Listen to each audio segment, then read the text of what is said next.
«Эхо Москвы» в Уфе и общественная организация «Берзямлек» представляют рубрику «Говорим по-башкирски». Процветание. Сәскә ату.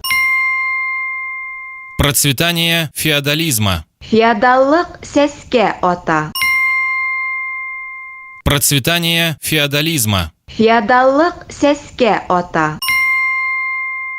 Геннадий Онищенко заявил, что в Башкортостане процветает феодализм. Геннадий Онищенко Башкортостанда феодаллык сәскә ата тине.